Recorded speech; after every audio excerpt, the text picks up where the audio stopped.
What's up, everybody? It's your boy Matthew from Goblin Pile. My teammate Baybar to Go Bar has been doing some videos of his own, and so he inspired me to do one of mine. What I'm going to go over today is Watley 2's Embalm Eternalized deck. The great thing about this deck is, even though I would consider the 10 cards you see here as optimal or optimized, you don't have to use these. There are other options that are open to you that can create a similar effect. That's why you see I've got 23 cards listed up there instead of just 10. I'm going to go quickly through those extras. So first off, here's the deck. Angel of Sanctions has Embalm 1. When it comes into play, it destroys any creature of your choosing. Growing Rites of Eternabalm. This is, I think, one of the better supports from Ixalan. When you put it on the board, it picks one of the first 4 creatures in your library. You get to choose from those 4. It fetches it to your hand and destroys the other 3, and then that card gains 3 mana. And at the end of your turn, if you have 3 creatures in play, you transform this support. The great thing about this deck is pretty much literally every game you get this thing flipped, because you're putting creatures out basically for free. Eternabalm, Cradle of the Sun. Convert X gems to green, where X is the number of creatures you control times 3 at the beginning of your turn. Great effect. This is Revelation. Draw 5 cards and gain 20 life. Very handy. I may need to put something else in here, but the life gain alone, I think, is worth keeping it. Hour of Promise. Convert 15 gems to green. Probably the best conversion spell right now in the standard environment. Green spell. We have Resilient Kenra. I think he's bugged. Pretty much everybody says he's bugged. I agree. His front side, when this creature enters the battlefield, the first other creature you control gets +2/+2, and with Eternalize 1 from your graveyard, when he comes into play, his text says he gives +4/+4 to the next other creature you control. But what really happens is he gives whatever the value of his stack is to the next other creature. So if you have 3 copies in play, he'll give 12/12 to that creature.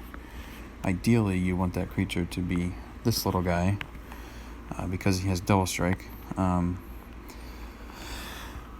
It's a great card. Super cheap and effective for the cost. Also, he has Eternalize 1, which brings him back as a 4/4. Animus Awakening. Doesn't need to be this card, but I like it because it has the potential to trigger your activate gems that you already have in play. Farm. This is an excellent card for this particular deck, but not many others.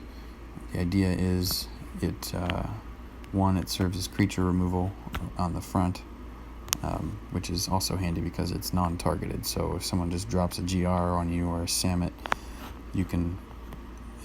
it'll kill that one right away for you. Then when it goes to your graveyard, triggers activate 2. When one of those gems is triggered, you discard 2 cards and draw 2 cards. The great thing about this is cards like Eternabalm or Gather the Pack, which we'll cover in a moment. Whenever you play those, the creatures they pull into your hand are most of the time the last creatures or the last cards in your hand, and so they're typically the ones that get dumped by the market side of this card. Elaborate Fire Cannon has a similar role to play. It destroys the last card in your hand at the end of your turn. When this happens, deal 2 damage to your opponent's first creature. And so after playing Gather the Pack, for instance, this card puts the first creature from your library to your hand. If you have 8 or more green gems on the board, move another creature the next creature from your library to your hand, and then destroy the next 4 in your library. So dump them into the graveyard. So after you play this, at the end of your turn, Fire Cannon can trigger and just dump one of those creatures into your graveyard, which is where you want it in the first place. Okay, so that's the deck. It's really good. The only real hiccup I run into is heavy control and removal. Pretty much every other archetype is not really a challenge for this deck. And it can come back from deep in the hole because of Nissa's Revelation and life gain you can stand to get from that. So, other cards you can sub in. All the creatures here are Embalm or Eternalize, and they're all, I think, the better options for you if you're missing one of these three here.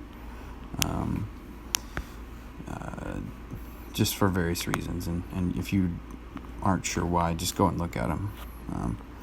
Then as far as the conversion options go, there are enough creatures here that share a type. There's multiple humans, for instance, and I think some are clerics or wizards or whatever, and there's overlap there that you can put in unclaimed territory, which is useful because if you have at least 3 creatures with the same type in your deck, at the beginning of your turn, it converts 3 gems to your Planeswalker's colors. So, Pillar of Origins is the same thing, basically, only with Activate 2. Then Beneath the Sands, great converter. Thunderherd Migration, also great. Harvest Season, great converter. Scattered Groves is good because it gives you a draw option, and it's a converter for green and white. So, plenty of options for those of you who don't have or who are missing cards here on the front in the actual deck I've got going. Alright, so let's get to work. Alright, Tsunakichi. Let's play, bro.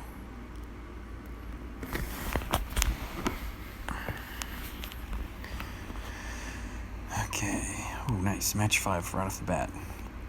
Okay, let's do the Awakening and see. Wait, we got 1, 2, 3, 4, 5, 6. Means I'd need 2 more out of those 7 that would drop. I think I'll try to get the Fire Cannon out. No.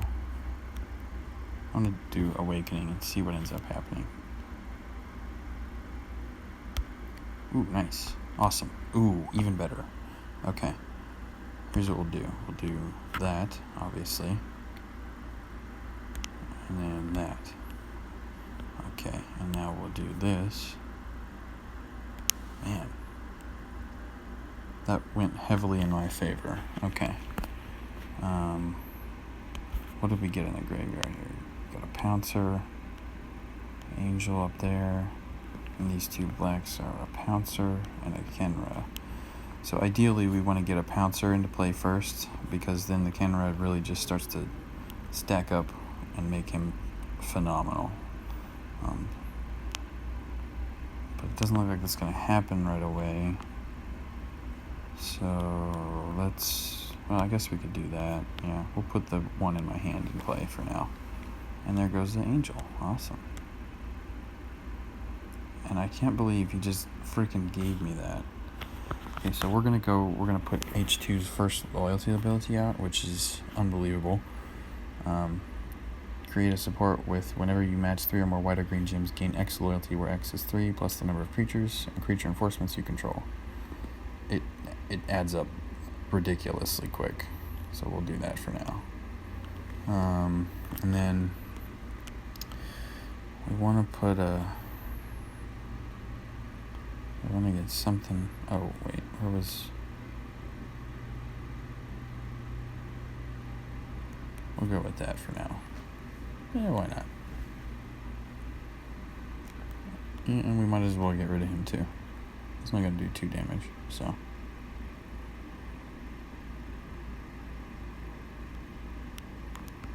Okay, get some loyalty. I'll get that card out. Ooh, even more. Man, they really just lobotomized the heck out of Greg. He didn't even bother trying to get that green gem over there. Didn't even think about it. So, just like that, we've got her loyalty up. We're gonna ping that and see what we get. Got Fire Cannon. So farm, because the Fire Cannon at the end of the turn will probably drop that. We're gonna put that at the end in case Revelation doesn't fill up. But it probably will, so we'll see. Okay, we need 9. Doesn't look like we're gonna get 9. Maybe we will. Let's take this. Yeah, if I do that loyalty down there, then I'll get this a pouncer into play, which is what I want. Awesome. Ooh. Please be a creature. Oh, no, farm still, which is great. No big deal.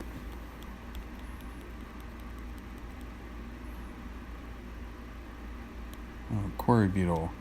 That's a creature I almost considered putting in here, but it's really kind of dead without when you're not trying to rely on or when you're solely relying on Embalm and Eternalize. So what I want to do is get Hour of Promise to trigger another Hour of Promise and Growing Rights, and hopefully the rest of that if possible. So I'm going to take this match 5 up here, see what I get.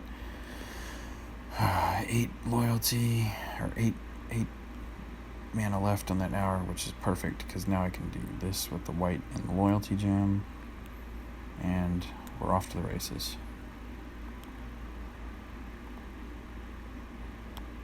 Boom. Boom. And it just goes and goes and goes. Cool. We'll take him and let all those jackals hit the graveyard, plus whatever else we got out there. Jiminy Christmas.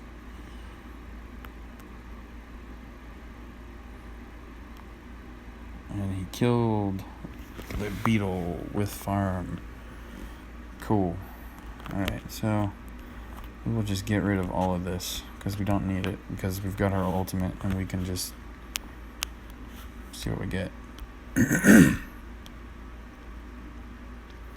Nice. Okay. So I'm gonna go for the loyalty. See what I get there. Triggered 2 farm to markets. Interesting.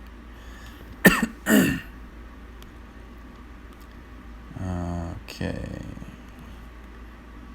What do we got here? We got the Kenra and another Kenra. I think I will do that, actually. And it's just gonna make this angel freaking huge real quick. Oh, and even better, Itlamok is going to flip. I'll put the angel in the back. The cannon will get rid of the angel. Right, there we go. And there's Itlamok. And its next turn is going to be crazy if he doesn't go too nuts himself. Oh, look at that. Guy's revenge. But it's game over already. So just do that and get it over with. Nope. Look at all that loyalty just go crazy. It's just nuts. Just unbelievable. And that's the game. Let's see how much loyalty we got on the end of that, and then we'll call it a game. Oh, you know what?